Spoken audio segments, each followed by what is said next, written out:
जय श्री राम। शंखनाद में आपका स्वागत है। पश्चिम बंगाल में जिस तरह मतदान आगे बढ़ रहा है, बम्पर वोटिंग हो रही है, उसी तरह ममता बनर्जी की बौखलाहट भी तेज हो रही है।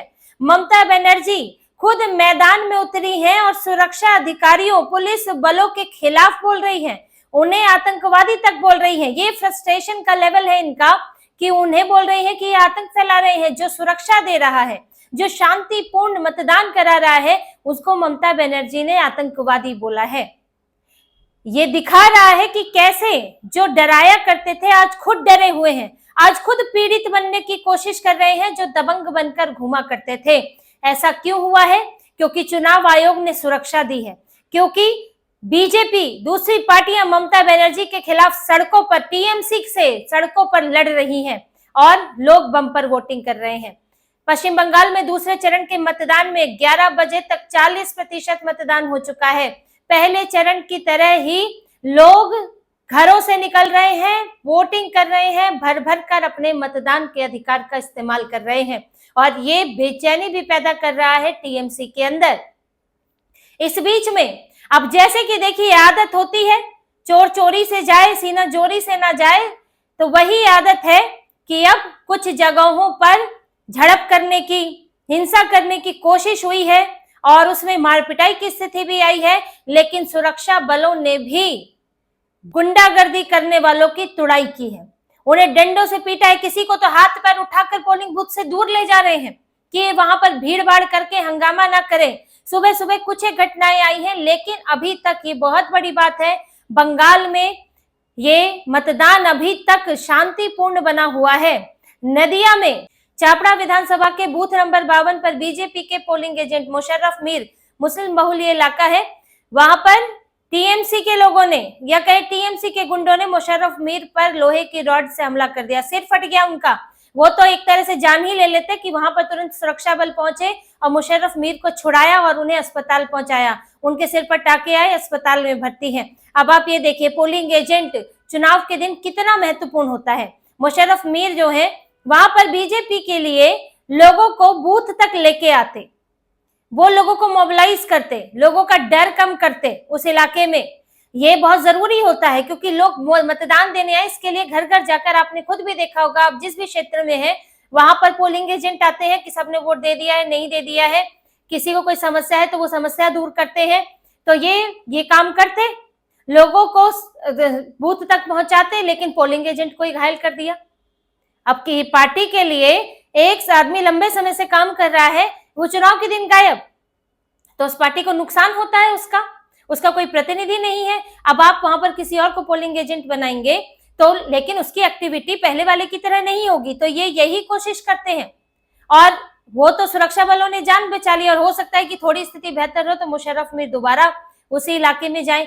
ऐसे ही इन्होंने क्या किया, कोलकाता में आरजी का रेप केस की जो मृतका है, उनकी मां रत्ना देवनाथ, उनको घेर लिया। अब आप, वो भी उम्मीदवार हैं, आप उनकी मानसिक स्थिति भी समझ सकते हैं। उन्होंने अपनी बेटी खोई है, वो राजनीति में उतरी और किस लिए उतरी है, उनके तो जो भी बयान है वो सब दिखता है कि अपनी बेटी के केंद्रित है कि ऐसी घटनाएं ना हो, क्योंकि टीएमसी के लोग उसमें पाए गए थे। टीएमसी ने संरक्षण दिया, वो टीएमसी का वॉलेंटियर था जो उसमें दोषी है, वहां का प्रिंसिपल टीएमसी से जुड़ा हुआ था, और जब दबाव पड़ा तब कार्रवाई की। वहां के डॉक्टरों ने जो है हंगामा किया। तो जब अगर कोई न्याय चाहता है और उसे लगता है कि फला सरकार, वहां पार्टी सरकार सब मिक्स हो गई है, तो वो उसके खिलाफ उतरी है और आपने उनको ही घेर लिया और सुरक्षा बलों ने बीच में आकर उन्हें बचाया। तो ये देखिए, बंगाल में ममता बनर्जी जिन्हें आतंकवादी कह रही हैं, सुरक्षा बल, पुलिस पर्यवेक्षक, जिस तरह से आईपीएस अजय पाल शर्मा के ऊपर इन लोगों ने पूरी की पूरी टीएमसी टूट पड़ी थी, तो आखिर वो सुरक्षा बल क्या कर रहे हैं? वो ना हो तो क्या होगा, यहाँ तो खून ही बह जाएगा, हत्याएं हो जाएंगी, और ये होता भी रहा है। बंगाल के चुनाव में ये बम बारूद, हत्याएं, ये तो कोई आम बात रही है, इसीलिए इतने सुरक्षा बल देने पड़े। आज मुशर्रफ मीर की जान खतरे में और रत्ना देवनाथ की जान खतरे में थी अगर सुरक्षा बल नहीं आते। उनकी मुस्तैदी और संख्या के कारण ही ये संभव हो पाया है। इनके अलावा भवानीपुर में भी देखिए, भवानीपुर में ममता बनर्जी और शुभेंदु अधिकारी एक ही बूथ पर पहुंच गए और वहां पर शुभेंदु अधिकारी का कहना है कि ममता बनर्जी लोगों की भीड़ लेकर चल रही है और बूथ पर पहुंचकर एक तरह का तनावपूर्ण माहौल बनाने की कोशिश कर रही हैं। उनका कहना है, शुभेंदु अधिकारी ने जो आरोप लगाया, उन्होंने कहा कि मैं भी आज जा रहा हूं अलग अलग बूथ पर, क्योंकि ममता बनर्जी हम उम्मीदवार हैं, हम जा सकते हैं, लेकिन मेरे पास सिर्फ अपने सुरक्षा गार्ड है। तो ममता बनर्जी इतने सारे लोग लेकर क्या करने जा रही हैं? क्या भीड़ दिखाकर लोगों को डराने की जरूरत है? ऐसे ही एक और बूथ पर हुआ है, उत्तर 24 परगना के एक बूथ पर, वहां ममता बनर्जी पहुंची थी। वहां लोगों का कहना है कि उनके गाड़ी से उतर के एक आदमी ने हमें धमकाया है। अब वहां मीडिया के सामने लोग ये कह रहे हैं कि हमको धमकाया गया है टीएमसी को वोट देने के लिए। तो ये इनकी धमकियां भी चल रही है, जो कि सफल नहीं हो पा रही है, क्योंकि इस बार विपक्षी दल बीजेपी वो भी बहुत आक्रामक है और सुरक्षा बल भी मौजूद है, और दूसरी तरफ पीड़ित बनने की भी कोशिश कर रही है। तो ये इस बार देखिए, अभी तक तो बम बारूद नहीं चला है, क्योंकि पहले भी 100 बम पकड़े गए थे और एनआईए भी इसमें डाल दी गई है, जो राष्ट्रीय सुरक्षा एजेंसी है, जो कि आतंकवादी मामलों की, राष्ट्रीय सुरक्षा के मामलों की जांच करती है। ममता बनर्जी को बड़ी तकलीफ है, इस पर भी बयान दे रही है कि एनआईए को क्यों डाला इसमें। आप ये खुद सोचिए कि क्यों दिक्कत होनी चाहिए। अगर किसी इलाके में पुलिस है, सुरक्षा बल है, मान लीजिए कहीं तो सेना भी अगर उतारी गई है और एनआईए उतारी गई है, तो उसमें किसी को क्या तकलीफ है? आखिर पुलिस से किसको तकलीफ होगी? जो गलत काम करेगा उसी को तो तकलीफ होगी। ना तो कांग्रेस ने विरोध किया, ना कम्युनिस्ट पार्टियों ने विरोध किया, ना बीजेपी ने, यहाँ तक कि ना हुमायूं कबीर ने, ना इंडियन सेक्युलर फ्रंट फुरफुरा शरीफ वालों ने, किसी ने विरोध नहीं किया है सुरक्षा बलों का, पुलिस वालों का, पुलिस पर्यवेक्षकों का, यहाँ तक कि एनआईए का। सिर्फ कौन विरोध कर रहा है? टीएमसी। ये बंगाल के लोगों के लिए देखने वाली बात है कि इनको ही तकलीफ क्यों हो रही है। ऐसा लग रहा है कि इनके ही काम में रोड़ा बन रहे हैं, और इनका काम क्या है? डराना धमकाना, डरा धमका कर वोट हासिल करो।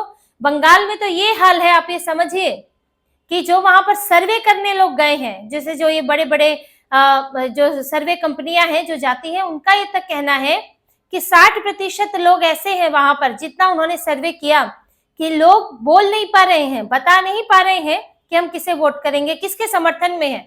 उन्हें डर ये लगता है कि हमारी बात कहीं पहुंच गई टीएमसी वालों तक, तो फिर हम पर हमला ना हो जाए, मार पिटाई ना हो जाए।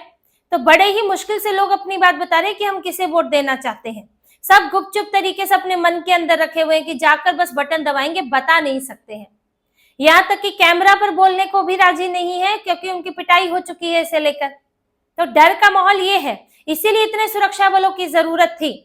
और अब बंगाल के लोगों के लिए भी ये है कि इनके पास एक मौका है कि डर की राजनीति को खत्म करें।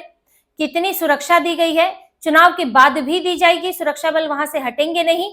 आपके पास एक विकल्प भी है। तो अगर जो भी डरा रहा है, अगर उनके इलाके में टीएमसी के अलावा दूसरी पार्टी का भी कोई डरा रहा है, तो उसके खिलाफ वोट दे, डराने वाले के खिलाफ वोट दे। और आज का ये मतदान दिखा रहा है कि कोशिशें तो बहुत हो रही हैं, वही पुरानी राजनीति करने की, बम बारूद, हिंसा, खून खराबे की राजनीति करने की, लेकिन उस पर रोक लगा रखी है सुरक्षा बलों ने, उस पर रोक लगा रखी है पुलिस ने। पुलिस भी निचले वाले नहीं, पुलिस पर्यवेक्षक 95 पुलिस पर्यवेक्षक लगाए गए हैं। अजय पाल शर्मा खुद अलग अलग बूथों पर पहुंचे हैं, और दूसरे भी जो दूसरे कैडर से आए हुए यहाँ पर 95 पुलिस पर्यवेक्षक हैं, और जो खासतौर से अति संवेदनशील इलाकों में मौजूद हैं, उनकी जिम्मेदारी तो और ज्यादा है।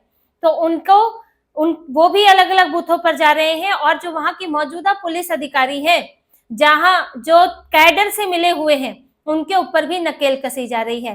तो यहाँ पूरा चुनाव जो है, इस वक्त जो हिंसात्मक चुनाव हो सकता था, वो उसको हम अभी तक तो शांतिपूर्ण चुनाव कह सकते हैं।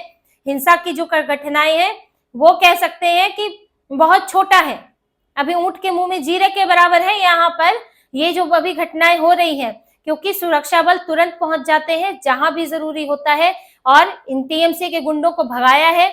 चाहे वो जो मैंने आपको बताया मुशर्रफ मीर पर हमला किया था, वहां भी सुरक्षा बल पहुंचे। इसके अलावा कुछ जगहों पर, जैसे बारानगर हावड़ा में ईवीएम में खराबी आई, यानी कि उस मशीन चल नहीं रही थी, तो उन जगहों पर बदला। एक जगह तो 3-4 बार मशीन बदलनी पड़ी, तो वहां पर भी हंगामा होने लगा।